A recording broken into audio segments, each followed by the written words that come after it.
I used to believe that there was a reasonable explanation for everything. In fact, it's been my mantra for as long as I can remember. I'm the type of person who researches why a floorboard creaks before assuming it's haunted. But Briar Lane's place doesn't play by the rules of reason. Let me back up. It started when I got the call about the house. I was living a few states away at the time, content with my life in a modest apartment. I had a steady job as a graphic designer for a mid-sized firm and had no real complaints. I wasn't the sort of person who went looking for adventure or anything outside of routine. If anything, I was a creature of habit, someone who liked things predictable, controlled. But when the call came from an old lawyer in a town I hadn't heard of since my childhood, things started to feel off. "Are you Anna Kingsley?" the voice asked, its tone formal, dry. I confirmed I was. "I'm calling regarding an inheritance from your great-aunt, Margaret Kingsley. She has passed away, and her estate has been left to you. There's a house, old property on Briar Lane." I remember being taken aback. I hadn't seen my great-aunt Margaret since I was maybe 6 or 7, and even then, it was a fleeting visit with my parents. I barely remembered the woman, just a tall figure, hair tied in a tight bun, who never spoke much. We hadn't stayed in touch, and as far as I knew, neither had anyone in the family. I didn't know why she'd leave me anything. At first, I was tempted to decline. I had no interest in uprooting my life or managing a forgotten property in a small, forgotten town. But curiosity gnawed at me. I had no real ties where I lived, no deep connections to anything or anyone. Maybe it was the lure of something unknown, or maybe it was the hope of a fresh start. Whatever it was, I found myself agreeing to visit the house just to see what I was getting into. That's how I ended up here, standing on Briar Lane, in front of the Kingsley house. The moment I saw it, I realized there was something different about it. Not in the way movies portray old houses as inherently evil, but in a way that made it seem alive. It wasn't a decrepit mansion, nor was it particularly large or looming. It was a 2-story Victorian, the kind you might see in a faded postcard, complete with a wraparound porch and a steep gable roof. The paint had peeled in places, and the windows were grimy from years of neglect, but it had a strange charm, almost like it had been waiting. The lawyer, Mr. Richards, had arranged for me to meet with the estate's caretaker, a man named Tom Holloway. I hadn't seen him yet, but his truck was parked by the side of the house, an old pickup that looked like it had seen better days. I wondered what kind of man took care of a house like this for so long without any real ownership. I hesitated before going in, lingering on the steps for longer than I cared to admit. The house had a pull to it, something I couldn't quite explain. It wasn't fear at least not yet, but more of a quiet sense of unease. I chalked it up to being alone in a place I hadn't known existed until a week ago. Rational thinking, I reminded myself. When I finally stepped inside, the air was thick with dust, the smell of aged wood and paper lingering in the foyer. The place looked as though it had been frozen in time. Faded wallpaper curled at the edges, and the furniture was covered in sheets, as if someone had carefully tucked it all away, waiting for the house to be used again. But something was off, even then. The air felt heavy, like the house was holding its breath. I called out for Tom, half expecting him to be waiting in one of the rooms, but there was no answer. The silence was louder than it should have been. I walked further inside, exploring the rooms, each one feeling more and more like it wasn't entirely mine to claim. There was a large study toward the back of the house, lined with floor-to-ceiling bookshelves. The books were old, some of them crumbling at the edges, their spines cracked from years of use. There was a grand mahogany desk in the middle of the room, papers scattered across it as if someone had left in the middle of a project. That's when I noticed something odd. Among the papers was a letter, unfinished. The handwriting was shaky, and the ink had smudged in places, as though the writer's hand had trembled. It was addressed to me. "Anna, you are the only one left to understand. The house has chosen you. Beware the rooms at night. The rest of the letter trailed off, the pen stroke long, like it had been yanked away. Before I had time to process what I was reading, I heard a creak from above me. I froze, straining to hear if it was just the house settling or something else. The noise came again, this time more deliberate, like footsteps. I should have turned and left. Maybe I should have never come here in the first place. But instead, I found myself slowly moving toward the staircase, heart hammering, mind racing with rational explanations. Maybe it was Tom. Maybe it was just an old house doing what old houses do. As I ascended the stairs, the creaking stopped. There was only silence, an unsettling kind of silence that makes you feel like you're not alone. And then I heard the door at the end of the hall click shut. I hadn't seen anyone, hadn't heard anyone, but somehow I knew that I was no longer the only one in this house. The door at the end of the hall had clicked shut so softly that I almost questioned if I'd heard it at all. Almost. The narrow, dimly lit corridor stretched before me, its old wooden floorboards groaning beneath my weight as I took cautious steps forward. My mind scrambled for logical explanations, whined through a crack. An old house settling, but none of it seemed to stick. There was a tension in the air that I couldn't ignore, a kind of weight pressing down on my chest the closer I got to that door. I paused midway, my fingers brushing the wallpaper on the left. It felt brittle, fragile, as though the years had eaten away at it, just like they'd eaten away at any memories I might have had of this place. Did I ever come here as a child? If so, it wasn't stored anywhere in the catalog of my mind. It was like this house had erased itself from me until now. The letter in the study had shaken me, though I tried not to let it show. The words "the house has chosen you" repeated in my mind like a warning, but I had no idea what it could possibly mean. Chosen for what? And who had written it? Aunt Margaret. The handwriting didn't match the faded notes I had found in the old legal documents downstairs. This felt more frantic, desperate even. I finally reached the door at the end of the hall, my pulse quickening as I stood before it.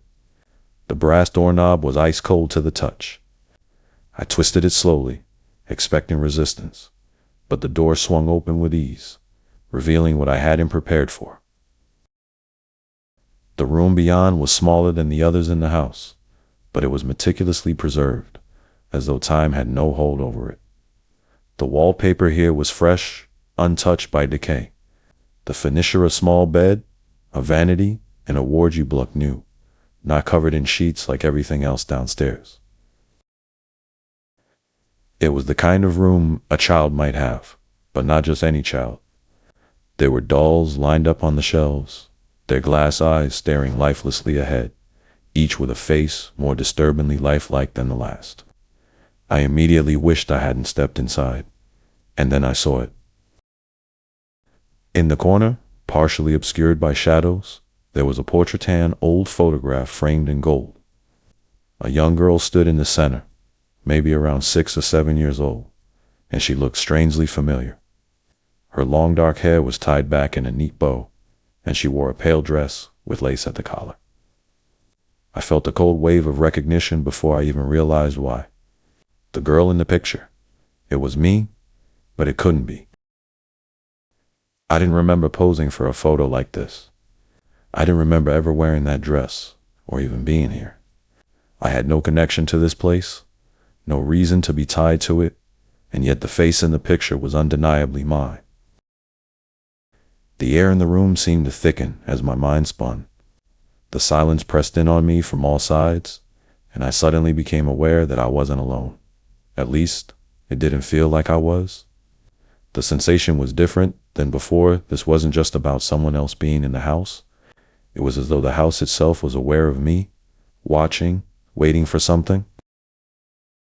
I took a shaky breath and turned away from the portrait, my eyes sweeping over the room once more. That's when I noticed the wardrobe door. It was open just a crack. No, not a crack, a sliver. Enough to suggest that something had disturbed it recently. I didn't want to look, but there's a certain pull when your mind is desperate to understand, to piece things together even when it's dangerous to do so. I moved toward the wardrobe, each step feeling heavier than the last. When I reached it, my fingers hovered over the door, and in that moment, I swear the temperature in the room dropped. The stillness grew thick, suffocating, and then, without thinking, I flung the wardrobe door open. Nothing. Empty clothes hangers swayed lightly on the rail, but that was it. Just empty space. I almost laughed, relief coursing through me for a brief second. But that's when I heard it, the sound of footsteps coming from behind me. Not the distant, creaking kind I'd heard before. These were deliberate, heavy, and far too close for comfort. I spun around, heart pounding, but the room was empty. The door I had entered through stood wide open, and the hallway beyond was still. But those footsteps had been real. I hadn't imagined them. The sound continued, louder now, echoing through the house. It wasn't just upstairs anymore. It was all around me, circling, closing in. Panicking, I left the room, my feet carrying me back down the hallway, down the stairs. I could feel the weight of the house closing in on me, an oppressive force pressing against my skin. There were voices now, two whispers that I couldn't make out, but they followed me, like shadows I couldn't shake. I finally stumbled into the foyer, breathing hard, my mind racing to make sense of what was happening. But there was no sense to be made. I was alone in the house that had decided it wasn't going to let me feel alone anymore. That's when the front door swung open, and a man stepped inside. I nearly jumped out of my skin, but the figure in front of me wasn't some supernatural entity. It was Tom Holloway, the caretaker. He looked at me with a mix of confusion and concern, taking in my disheveled state. "Ms. Kingsley," he asked, his voice slow and measured. "Everything all right?" I stared at him, trying to gather myself, but the words wouldn't come. All I could think was how he had walked in at just the right moment, as if he had known. I heard someone upstairs," I finally managed, my voice shaky. Tom's expression remained unreadable as he glanced toward the staircase, his eyes narrowing slightly. "You're the only one here, ma'am," he said. But the way he said it made me doubt he believed his own words. He stepped further into the foyer, casually wiping his hands on his jeans. Like this wasn't the first time he'd dealt with someone who felt like the house was playing tricks on them. "The house," he said quietly, "it's got its quirks. You get used to it." But I wasn't so sure.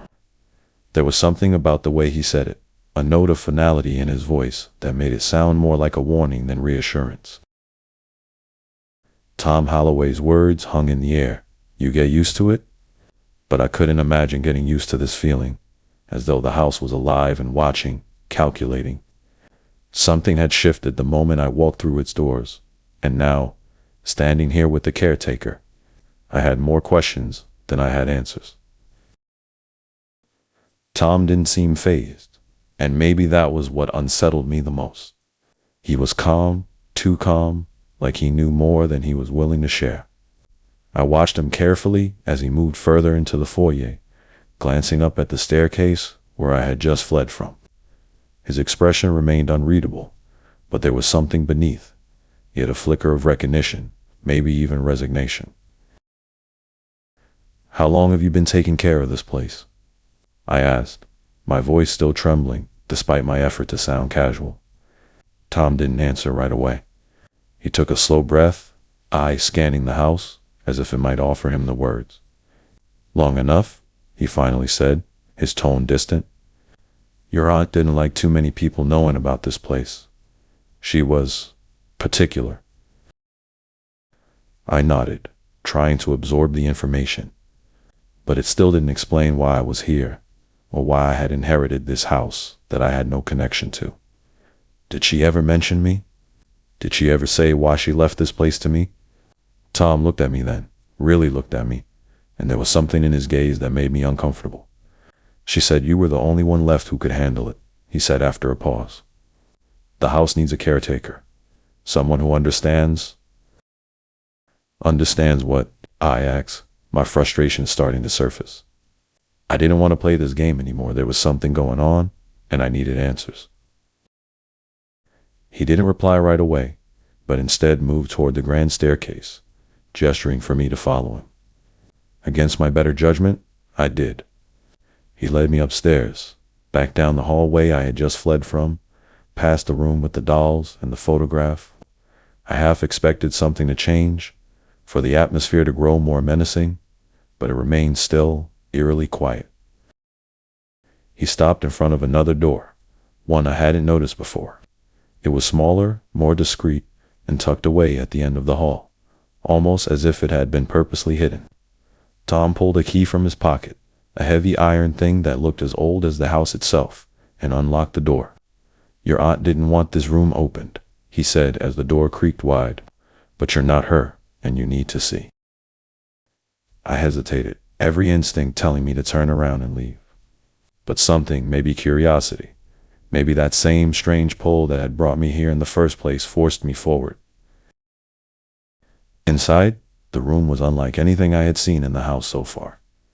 It was stark, with walls of bare, rotting wood, and the floor was covered in dust thick enough to choke on.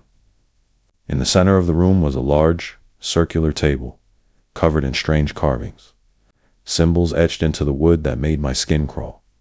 Round the table were several old chairs, each one positioned precisely, like they had been left in the middle of a meeting. But it wasn't just the carvings or the eerie setup that unnerved me. It was what was hanging on the walls, rows upon rows of photographs. Some were yellowed with age, others looked more recent, but they all had one thing in common. They were all pictures of me. My breath hitched in my throat as I stared at the images. Some of them were of me as a child, playing in a park, walking to school, even sitting in my own living room. Others were more recent, taken at different points in my life, some from angles and moments I couldn't recall anyone being there to witness. It was as though someone had been watching me for years, cataloging my every move. What is this?" I stammered, turning to Tom, my mind reeling. Tom sighed, his face lined with a weariness that hadn't been there before. "Your aunt, she knew this house needed someone special," he said quietly. "Someone it recognized. It's not just a house, Anna.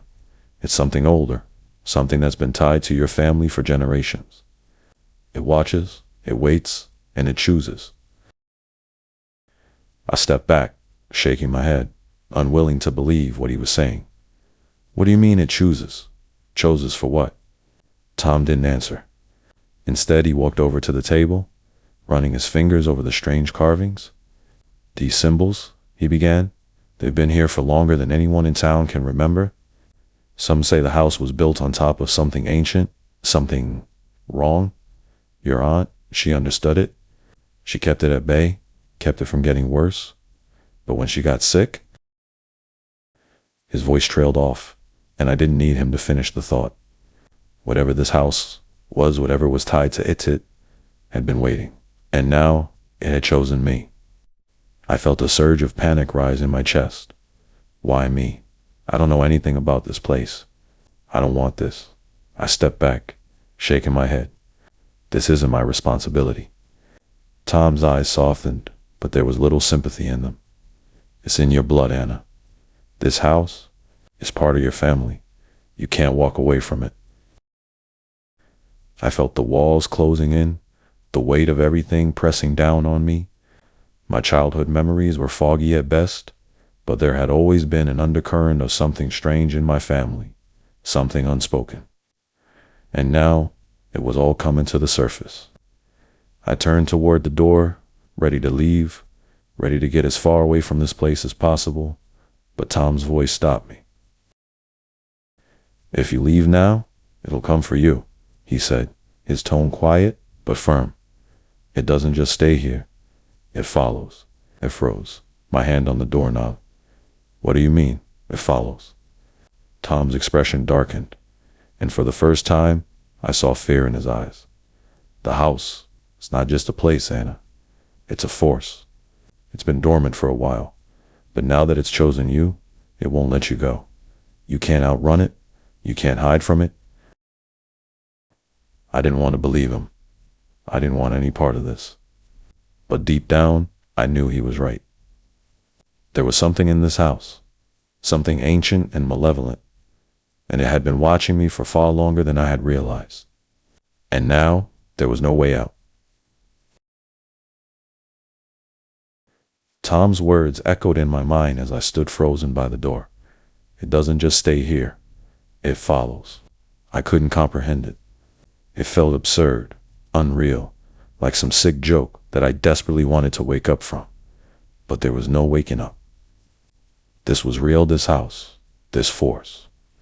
Whatever it was, it had been tied to me for reasons I still didn't fully understand. I let go of the doorknob, feeling the chill of the house seep into my skin. So, what happens now? I asked, my voice barely above a whisper. I was afraid to hear the answer. Tom stood silently for a moment, watching me with that same heavy gaze. He looked like he had lived through this before, like he had seen people come and go, most of them probably never coming out the other side intact. Finally, he spoke, his voice low and resigned. Now, you make a choice. Either you stay and face what's here, or you leave and let it follow you for the rest of your life. The weight of those options settled over me like a suffocating blanket. Stay in the house and deal with whatever nightmare was lurking here, or leave and live in fear, waiting for it to catch up with me. I didn't ask for this, I muttered, running a hand through my hair in frustration. Why me? Why now? I barely even knew my aunt, and now I'm supposed to inherit all of this madness. Tom's expression softened. I don't know why she chose you, but she must have believed you could handle it. Otherwise, she wouldn't have left it to you. This house, it's not just about the walls of the memories. It's about keeping something contained, something that has always been tied to your family. He moved toward the old table with the strange carvings, gently tracing the symbols with his fingers. This was your aunt's work, keeping it sealed, keeping it quiet, but the house knew she was growing weaker. It needed someone new, someone with the same bloodline to take her place, and that someone is you. I shook my head, backing away. I don't even know what it is. How am I supposed to keep something contained when I don't even understand what's happening? Tom looked at me with a steady calm, but there was an underlying sorrow there, too. You're not supposed to understand it, he said softly.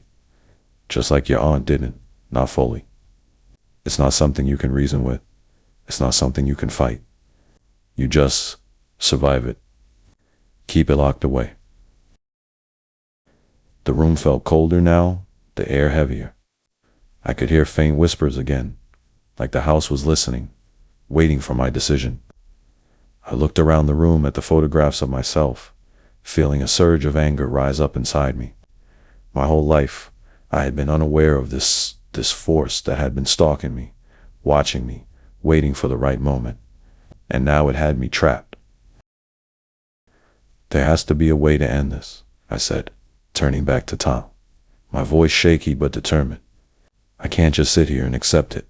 There has to be a way to stop it, for good.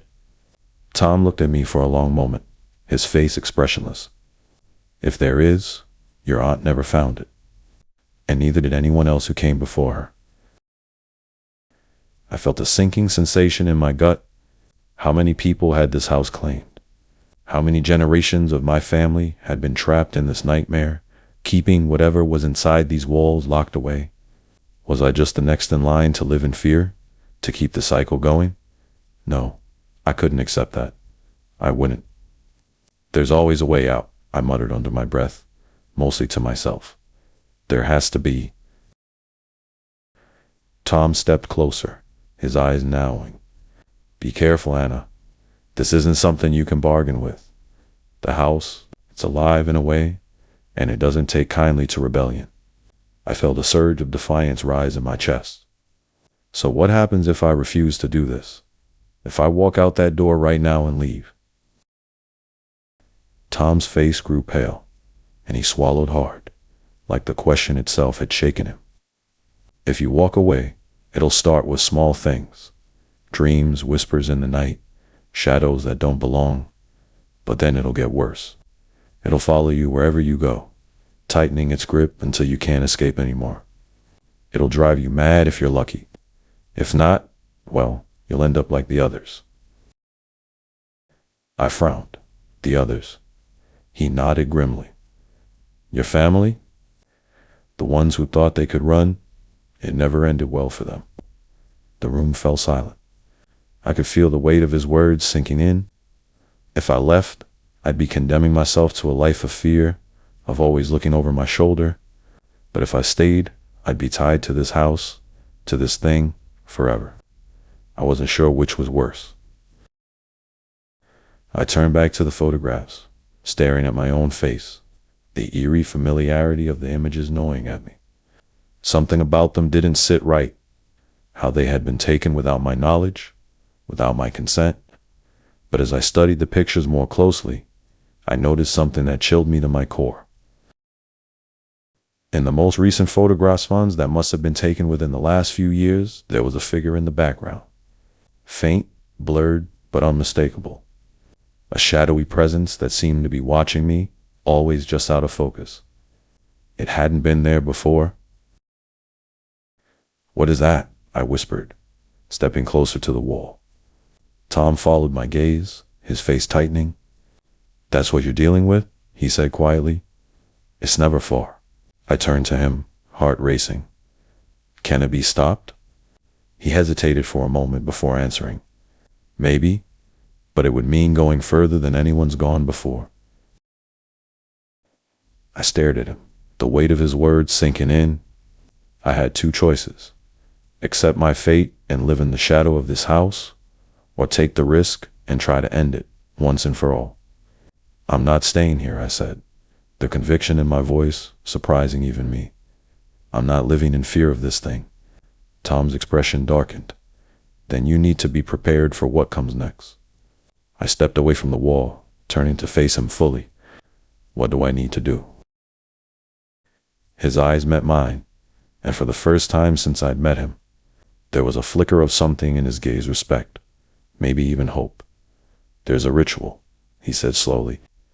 Your aunt never attempted it, but the old books mention it. It's dangerous, and it might not work.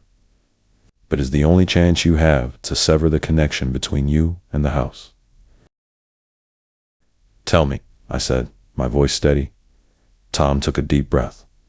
We'll need to go to the basement. I felt a cold shiver run through me. Of course, it would be the basement. But I didn't back down.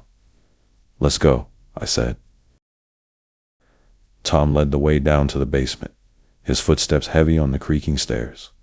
My heart pounded with each step, the air growing colder the deeper we went. The basement was the kind of place you'd see in a nightmare-low ceiling, damp walls, and a smell of mildew that clung to everything. But what unsettled me most was the old stone slab in the middle of the room, covered in symbols similar to those in the upstairs room. Tom pulled out a small, leather-bound book from his jacket. It was worn, the pages yellowed with age, and the cover cracked and fragile. This is where your aunt found the ritual, he exclaimed. It's been passed down in your family for generations. No one knows how far back it goes. He handed me the book, flipping it open to a page marked with a red ribbon. The symbols were scrawled in a language I didn't recognize, and below them was a list of step stinks I couldn't begin to understand. But Tom was calm, methodical. He'd clearly studied this before. If we do this right, Tom said, we might be able to sever the connection between you and the house. But there's a risk. The house won't let go easily. It could fight back. I wasn't sure what that meant, but I was beyond caring. The photographs, the whispers, the presence that had been stalking me for years, it all had to end. I'm ready, I said, steeling myself for whatever was to come. Tom nodded and started preparing the space.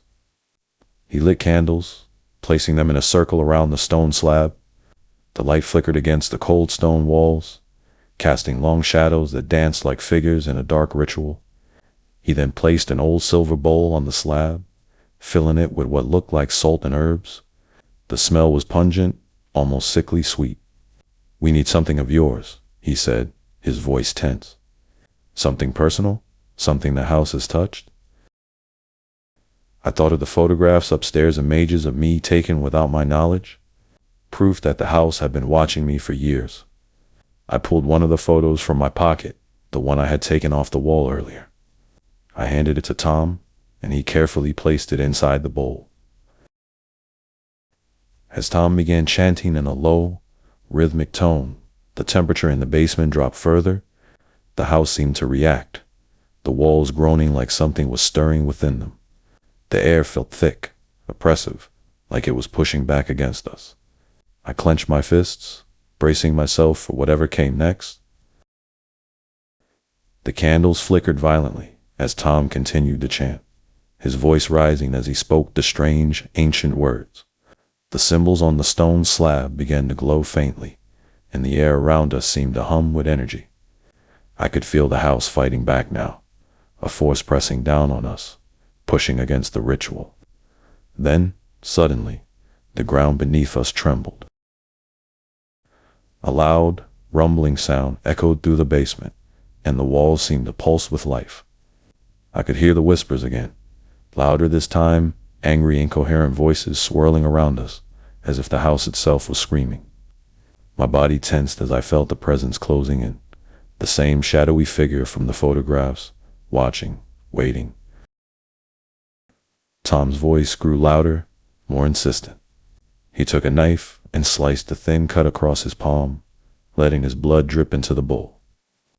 The glowing symbols flared brighter, illuminating the room in an eerie light.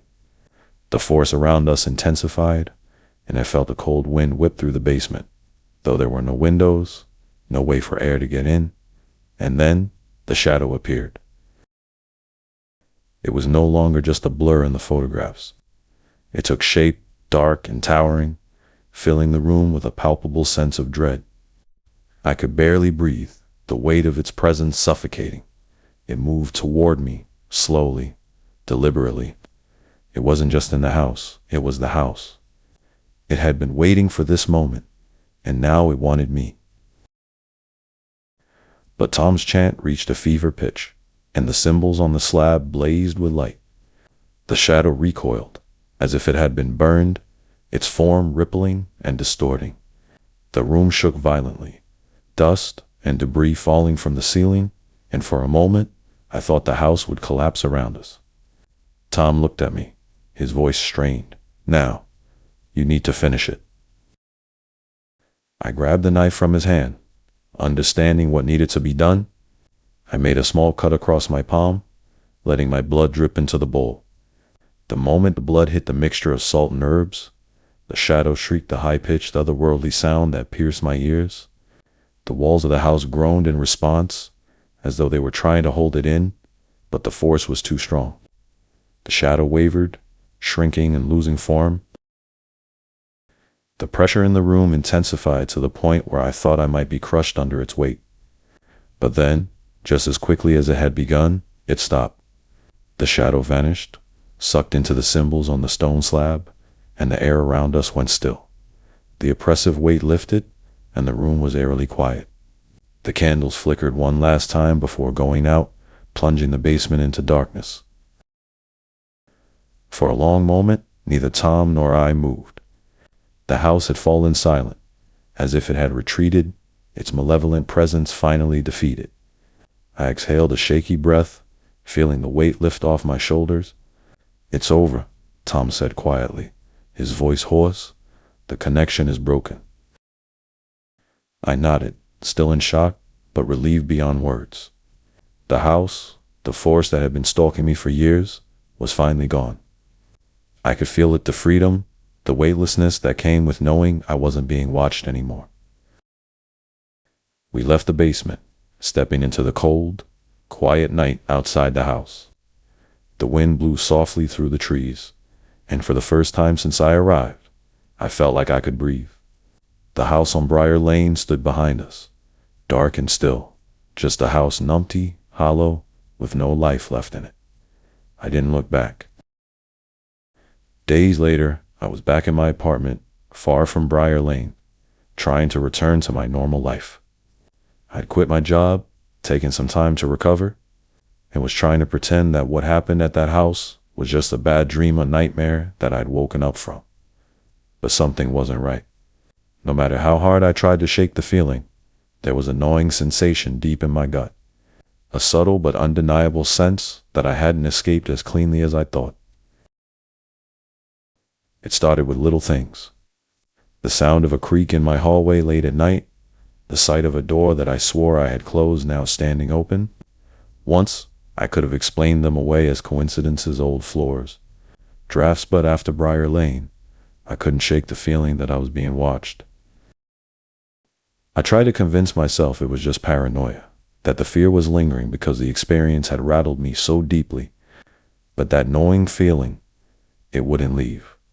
I'd be working at my desk or trying to fall asleep, and out of the corner of my eye, I'd see movements just a flicker, like a shadow slipping past.